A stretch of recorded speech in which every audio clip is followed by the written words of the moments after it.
कि जब मैकॉले कहा करता था यह बात कि भारत की न्याय पद्धति का नाश हो जाएगा तो भारतीय समाज टूट जाएगा, ऐसे ही मैकॉले एक बात और कहता था।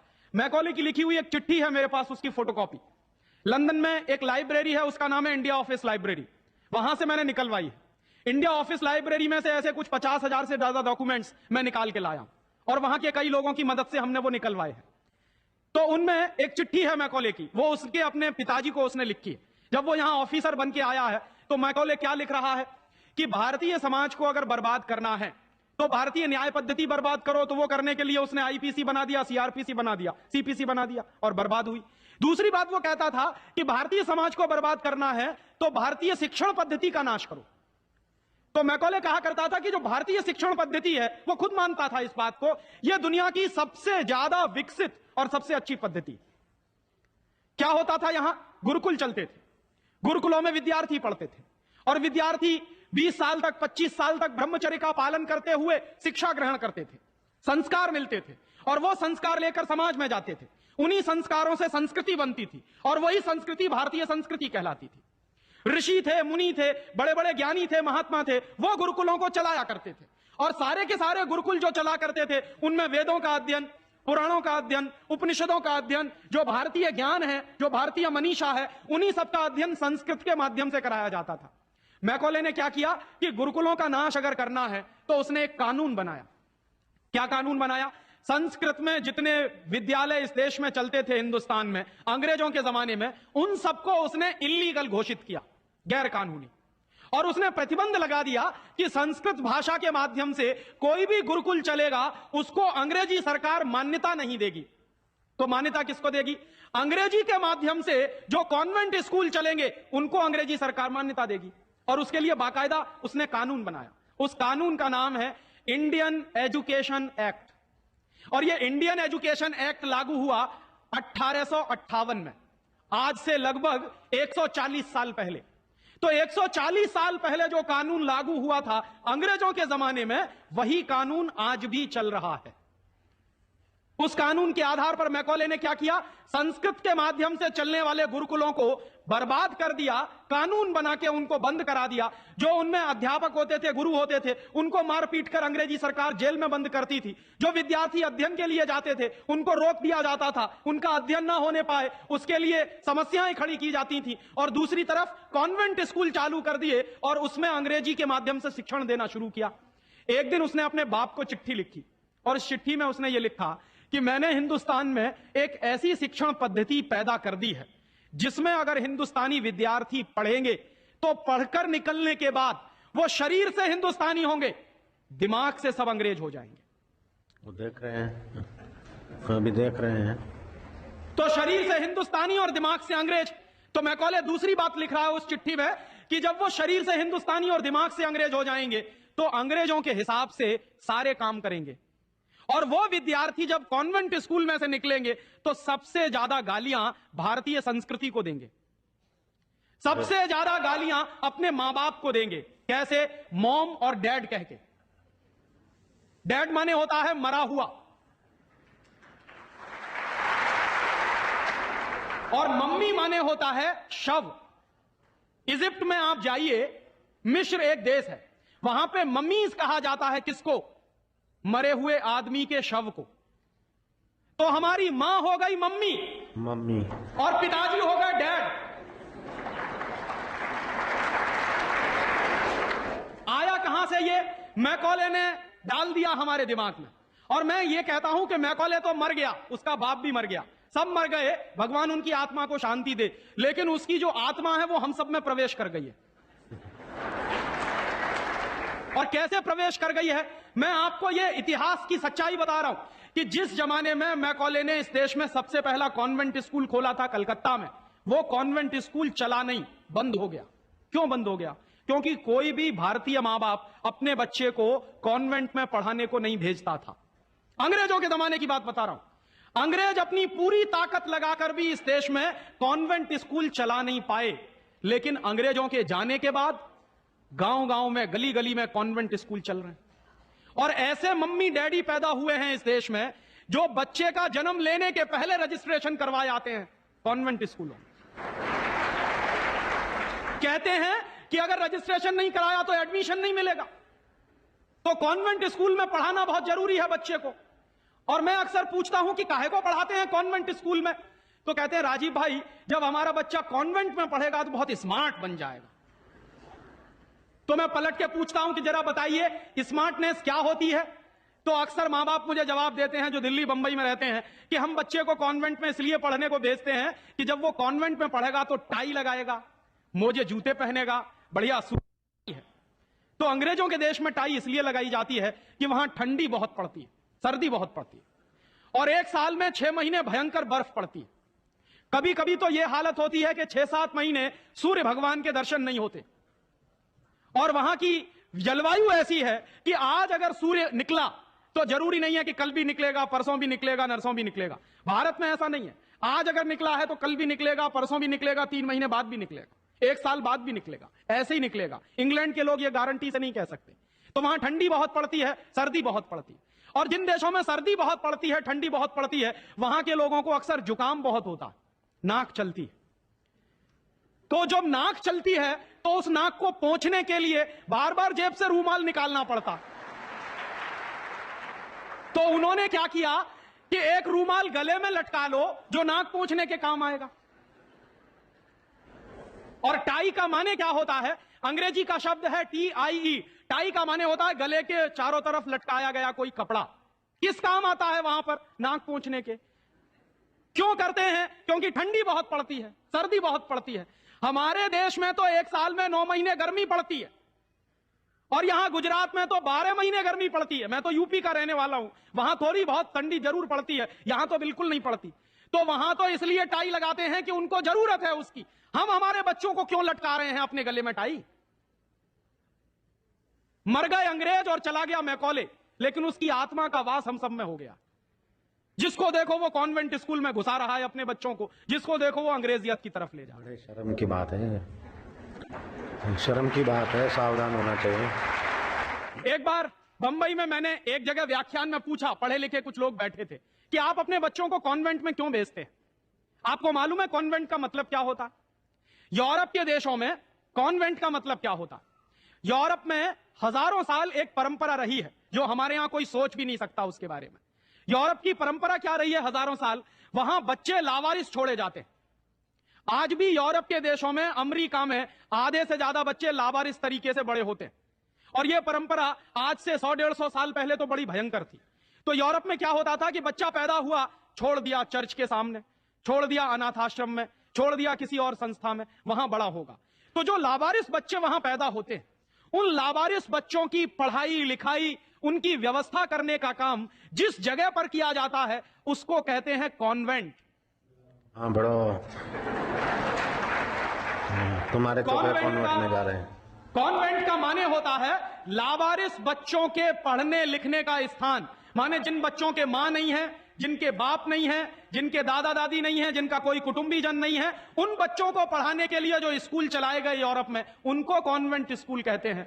तो हम हमारे बच्चों को कॉन्वेंट में क्यों भेज रहे हैं? हाय राम, तौबा तौबा। यहां तो मां भी है और बाप भी है, लेकिन हम इतने बेवकूफ हो गए हैं कि मां बाप के रहते हुए बच्चे को लावारिस बनाने के लिए कॉन्वेंट में भेज रहे हैं। और वहां जाके बच्चे पढ़ते हैं तो क्या पढ़ते हैं? कल जो बापू कह रहे थे किस्से में, वही बंबई में एक दंपत्ति ने मुझे कहा, पति पत्नी थे, कहने लगे राजीव भाई अगर बच्चा अंग्रेजी नहीं पढ़ेगा तो पीछे रह जाएगा। तो मैंने उनसे पूछा आपको मालूम है दुनिया में कितने देशों में अंग्रेजी चलती है? तो कहने लगे अंग्रेजी तो अंतरराष्ट्रीय भाषा है। मैंने कहा आपको तब जानकारी नहीं है। दुनिया में इस समय 200 देश हैं जो संयुक्त राष्ट्र संघ के नक्शे पर हैं, और उन 200 देशों में से मात्र 12 देशों में अंग्रेजी चलती है। बाकी 188 देशों में उन देशों की अपनी भाषाएं चलती हैं। तो 200 देशों में से मात्र 12 देशों में अंग्रेजी चलती है, तो अंग्रेजी अंतरराष्ट्रीय कैसे हो गई?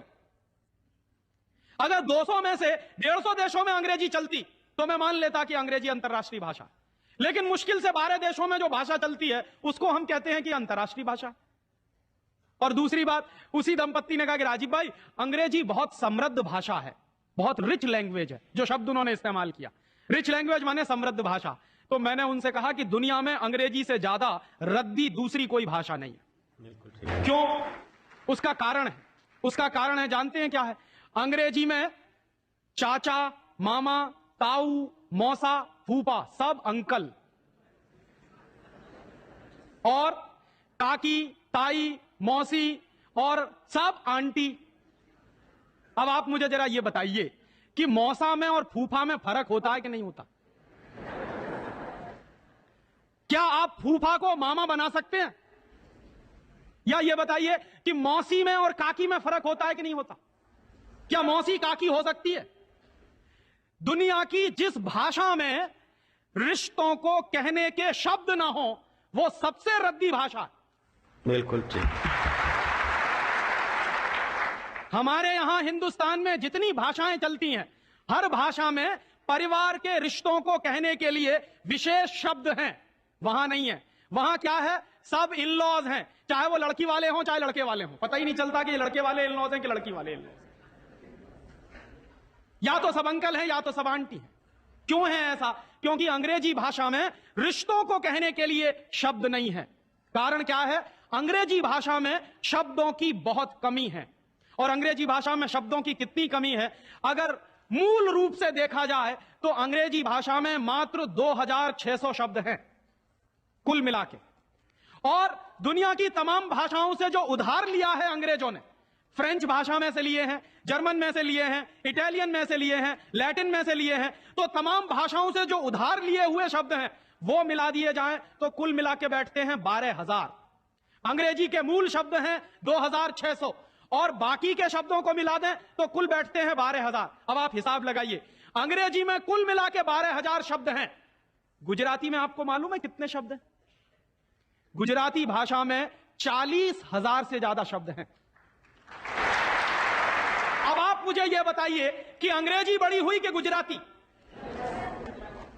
तो काहे को नहीं पढ़ाते अपने बच्चों को गुजराती में? और एक दूसरा उदाहरण दूं कि अंग्रेजी में कुल मिला के 12,000 शब्द हैं और मराठी भाषा है हमारे देश की, उसमें इस समय 48,000 शब्द हैं। अंग्रेजी से 4 गुनी बड़ी है मराठी। और हिंदी का हिसाब लगाऊं तो अंग्रेजी में इस समय 12,000 शब्द हैं, हिंदी में इस समय करीब 72,000 शब्द हैं। और हिंदी से एक कदम आगे चलिए, संस्कृत। तो अंग्रेजी में कुल मिला के 12,000 शब्द हैं, संस्कृत में कुल मिला के 1.5 लाख शब्द हैं। और संस्कृत से एक सीढ़ी और ऊपर चढ़िए, प्राकृत, जिसको हम सब भूल गए। प्राकृत को अगर ध्यान में रखें तो प्राकृत में 2.5 से 3 लाख शब्द हैं। दुनिया की सबसे बड़ी भाषा हमारे पास है, लेकिन हम बेवकूफों को मालूम नहीं है कि हमारे पास क्या है। हम पढ़े लिखे इडियट हैं, अंग्रेजी में कहें तो भाग रहे हैं एक ऐसी भाषा के पीछे जिसमें मात्र 12,000 शब्द हैं और अपनी भाषाएं छोड़ते चले जा रहे हैं। और यह जो भाषा की गुलामी होती है यह बहुत खतरनाक होती है। जो आदमी अपनी भाषा बदल सकता है वो किसी दिन अपनी मां भी बदल सकता है। और यह मैं बहुत गंभीर बात कह रहा हूं। आपको कुछ दिन के बाद इस देश में कॉन्वेंट्स में से पढ़कर निकले हुए बच्चे ये कहते मिलेंगे कि वो कहते हैं ना, कॉन्वेंट के बच्चे, उनको तो हर चीज इंपोर्टेड चाहिए। Imported car, imported pen, imported pencil, imported television, imported refrigerator. अभी कुछ दिन के बाद कहेंगे कि अब हमको इंपोर्टेड मम्मी पापा भी चाहिए, क्योंकि आपकी शक्ल उनको अच्छी नहीं लगने वाली।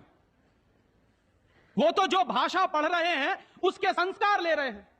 तो अंग्रेजी पढ़ रहे हैं तो अंग्रेजी के संस्कार ले रहे हैं, और अंग्रेजी के संस्कार तो अंग्रेजियत के संस्कार हैं। और अंग्रेजियत के संस्कार में तो मां और बाप की इज्जत करने की बात उनको कभी सिखाई नहीं गई है। वो तो आपको भी 2 कौड़ी का मान के फेंक देने वाले। और दुर्भाग्य से यही होता है। कॉन्वेंट स्कूल से निकले हुए बच्चे जितनी गाली अपनी मातृभाषा को देते हैं, अपनी संस्कृति को देते हैं, अपने परिवार को देते हैं, उतनी शायद कोई नहीं देता। तो मैकॉले जो कहा करता था वो बात आज हमको दिखाई देती है कि कॉन्वेंट में पढ़कर निकलेंगे बच्चे तो ये शरीर से हिंदुस्तानी होंगे, दिमाग से अंग्रेज होंगे। और इसी के संबंध में एक आखिरी बात उसने और कही थी कि ये जो भाषा की गुलामी होती है ये आदमी के स्वतंत्र चिंतन को रोक देती है। अगर आपको मौलिक चिंतन करना है, अगर आपको स्वस्थ चिंतन करना है और ऐसा चिंतन करना है जिसमें से कुछ नई रचना हो, तो वो आप अपनी मातृभाषा में ही कर सकते हैं। दुनिया में मातृभाषा में पढ़कर बड़े बड़े वैज्ञानिक पैदा हुए हैं, हम लोग अक्सर मैं लोगों को कहता हूं कि जो लोग कॉन्वेंट के पीछे पागल हैं, उनको मैं अभी ताजा ताजा उदाहरण देता हूं। हिंदुस्तान में एक वैज्ञानिक है, उसका नाम है डॉक्टर एपीजे कलाम। डॉक्टर एपीजे कलाम को इस साल भारत रत्न मिला है और डॉक्टर एपीजे कलाम हिंदुस्तान के जिंदा रहने वाले वैज्ञानिकों में इस समय सबसे ऊपर के व्यक्ति हैं। आपको मालूम है डॉक्टर कलाम की पूरी शिक्षा तमिल में हुई है, अंग्रेजी उन्होंने पढ़ी नहीं है। बहुत वर्षों के बाद उन्होंने थोड़ी अंग्रेजी पढ़ी है काम चलाने के लिए। बचपन से उनकी पूरी शिक्षा उनकी मातृभाषा में हुई है। वो तमिल अच्छी जानते हैं, मलयालम अच्छी जानते हैं और हिंदुस्तान में आज वो सबसे ऊंची श्रेणी के वैज्ञानिक हैं जिनको भारत रत्न मिला। दुनिया के ऐसे तमाम वैज्ञानिकों के मैं उदाहरण दे सकता हूं। आइंस्टाइन, अल्बर्ट आइंस्टाइन सारा का सारा काम अपनी मातृभाषा में करता था, जर्मन में, और इसलिए इतना बड़ा बना। फ्रांस में एक वैज्ञानिक था मैक्स प्लैंक, जिसकी थ्योरीज हमारे जैसे इंजीनियर्स को पढ़ाई जाती थी जब हम पढ़ते थे। मैक्स प्लैंक की पूरी शिक्षा फ्रेंच भाषा में हुई थी। तो हम लोग जो अपने मन में गलतफहमी पाल कर बैठे हैं कि हमारे बच्चे अगर अंग्रेजी में नहीं पढ़ेंगे तो उनका विकास नहीं होगा, मैं आपको इसके उल्टी बात कह रहा हूं कि अगर आपके बच्चे अंग्रेजी में पढ़े तब उनका विकास नहीं होने वाला, वो गधे बन जाएंगे, विनाश होगा। हम लोग क्या कर रहे हैं, अपने बच्चों को कॉन्वेंट में भेज भेज कर गधा बना रहे हैं। गधा जानते हैं क्या होता है? गधे के ऊपर बोझा लादते चले जाइए, लादते चले जाइए, लादते चले जाइए, बेचारा चुपचाप चलता चला जाता है, चलता चला जाता है। आजकल बच्चों के कंधे पर जो बस्ते हमने लाद दिए हैं, जरा उनका वजन तो कर लीजिए। जो बच्चे का वजन है उससे ज्यादा बस्ते का वजन है। अभी से आप अपने बच्चे को स्पॉन्डिलाइटिस का मरीज बना रहे हैं। जितना वजन उसका कंधा ढो नहीं सकता, उससे ज्यादा वजन उसके कंधे पे लटका हुआ, और बेचारा वो बस्ता लेके जाता है, लौट के आता है। जब लौट के आता है तो घंटों घंटों का होमवर्क उसको दे दिया जाता है। आप क्या करते हैं, अपनी मगजमारी कम करने के लिए उसका एक ट्यूटर रख देते हैं। ट्यूटर क्या करता है कि स्कूल का होमवर्क मिला, ट्यूटर ने अपना होमवर्क दे दिया। बच्चे का खेलना कूदना बंद, और बच्चा अगर खेलेगा नहीं, कूदेगा नहीं, तो उसका विकास कैसे होने वाला? तो या तो आपने फंसा दिया बेचारा होमवर्क। मैं अच्छे अच्छे घरों में जाता हूं, सबके बच्चे क्या कर रहे हैं, होमवर्क कर रहे हैं, सवेरे से शाम तक होमवर्क चल रहा है, कभी खत्म होने में ही नहीं आता। भला हो ऐसे स्कूलों का। और उस होमवर्क में से बना क्या रहे हैं और वो होमवर्क कर क्या रहे हैं? मैं आपको मेरी आप बीती सुनाता हूं, किसी दूसरे की नहीं। मैं भी बचपन में अंग्रेजी में मैं पढ़ा, और मैं सबसे ज्यादा गालियां मेरे मां बाप को देता हूं। इसके लिए मेरे पिताजी ने, वो एक बड़े ऑफिसर हैं, ये करने के लिए कि बेटा अंग्रेजी में पढ़ना चाहिए तो बड़ा बनेगा, तो मुझको भी पढ़ा दिया। अब अंग्रेजी माध्यम की जो पढ़ाई है, अंग्रेजियत की जो पढ़ाई है, वो क्या है? मैं आपको एक सॉलिड एग्जांपल दूं मेरा। मुझको गणित पढ़ाया जाता था।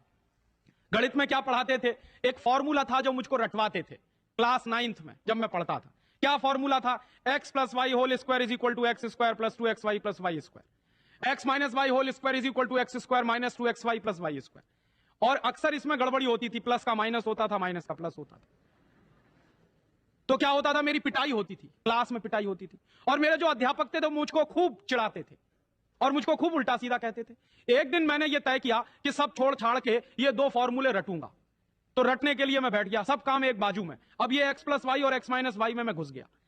लिख लिख के मैंने किलो कॉपियां बर्बाद कर दी, किलो कागज बर्बाद कर दिया। पता नहीं कितने बॉल पेन बर्बाद हुए होंगे। और 3-4 महीने की उस भयंकर मेहनत के बाद मुझको कुछ फॉर्मूले याद हो गए।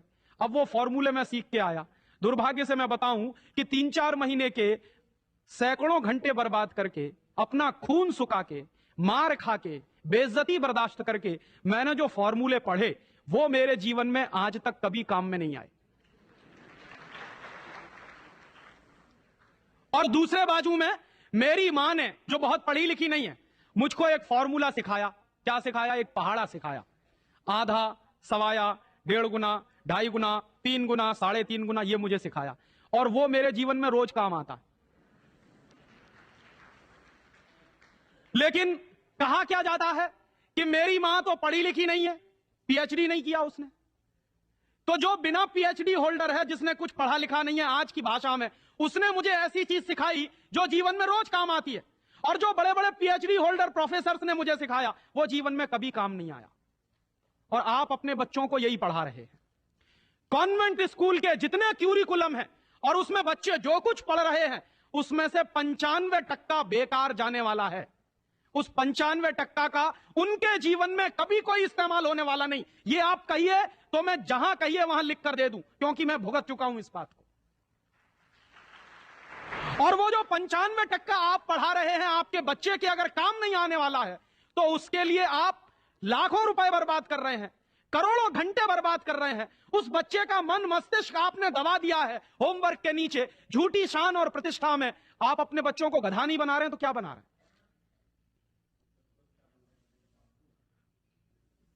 तो आप पूछेंगे क्या करें, तो मैं आपसे एक बुद्धिमानी की बात निवेदन करना चाहता हूं। वो निवेदन यह करना चाहता हूं कि जितनी जल्दी हो अपने बच्चों को इन कॉन्वेंट स्कूलों में से बाहर निकाल लीजिए। और बढ़िया बात है। ये कॉन्वेंट स्कूल में इसलिए भी भेजना बंद करिए कि भारतीय संस्कृति में पिता सिर्फ एक होता है, लेकिन कॉन्वेंट स्कूल में एक फादर भी होता है। इस बात की गंभीरता को समझिए कि भारतीय संस्कृति में पिता एक ही होता है, लेकिन कॉन्वेंट स्कूल में जब बच्चे जाते हैं तो एक दूसरा फादर भी होता है। तो पिता के साथ ये फादर कहां से आ गया? और अगर पिता के साथ फादर आ गया तो पता नहीं क्या क्या आ जाएगा आपके घर में। हां, यह मैं चेतावनी के रूप में कह रहा हूं आपसे। यह सिर्फ इशारे से समझ लीजिए कि अगर बच्चे की पढ़ाई के साथ पिता के साथ फादर आया है तो और बहुत कुछ चला आएगा आपके बच्चे के संस्कार में। और कहीं ऐसा ना हो जाए कि आपके देखते देखते आपका बच्चा क्रिश्चियन ना बन जाए, ईसाई ना बन जाए। इसलिए मैं आपसे एक निवेदन तो यह करने आया कि जितनी जल्दी हो कॉन्वेंट स्कूलों से बच्चे निकाल लीजिए। और एक दूसरा निवेदन और करने आया हूं, जितनी जल्दी हो कॉन्वेंट स्कूलों को डोनेशन देना बंद करिए। हमारा हजारों हजारों रुपए का डोनेशन कॉन्वेंट स्कूलों में जाता। एक बच्चे का एडमिशन कराना है तो वो कहेंगे बिल्डिंग फीस दे दो, वो कहेंगे डोनेशन दे दो, वो कहेंगे इसकी फीस दे दो, उसकी फीस दे दो, और रोज रोज कोई ना कोई मांग चढ़ी ही रहती है। आज फलाना डे, आज धमाका डे, आज ये ले आओ, कल वो ले आओ। बर्बादी हमारी, माने हम हमारे दुश्मन को अपना पैसा दे रहे हैं। दुनिया में ऐसे बेवकूफ लोग मैंने कहीं नहीं देखे जो अपने दुश्मन को अपने घर का पैसा देते हो। आप जानते हैं कि कॉन्वेंट स्कूलों में से निकलने वाले बच्चे भारतीय संस्कृति के विरोधी होने वाले हैं और उनको यूरोप की संस्कृति सिखाई जा रही है। उसके लिए पैसा हम खर्च कर रहे हैं अपने हाथों से।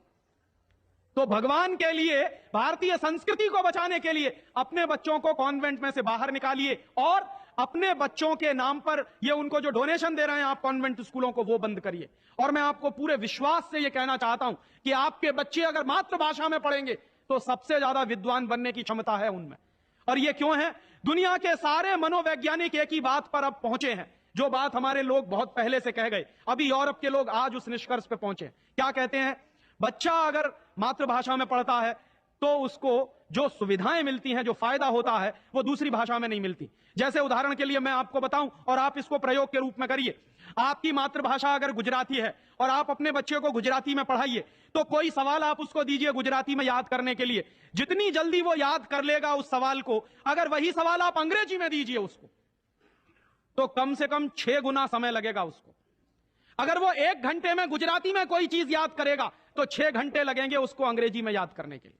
और अंग्रेजी में भी उसको याद नहीं होगा, वो रटेगा पोपट की तरह से।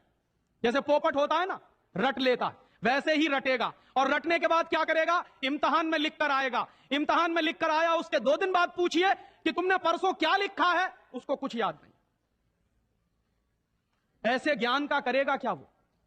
जो ज्ञान उसको 2 दिन भी याद न रहे, जो जानकारी उसको 2 दिन भी याद नहीं रहने वाली, उस जानकारी का वो अपने जीवन में करने वाला क्या है? और इसके दूसरी तरफ आप ये करके देख लीजिए, छोटी छोटी कहानी, छोटे छोटे किस्से, छोटी छोटी कथाओं के माध्यम से, मातृभाषा के माध्यम से आप उसको कोई बात सिखा दीजिए, वर्षों वर्षों जिंदगी भर उसको वो बात याद रहेगी। मुझे भी याद है, मेरी दादी मां ने कहानी के माध्यम से जो संस्कार मुझ में दिए हैं वो अभी भी मुझे याद है। लेकिन मेरे स्कूल में जो संस्कार मुझे दिए गए वो मैं भूल चुका हूं, क्योंकि विदेशी भाषा में मैंने लिए। तो ये खराब होता।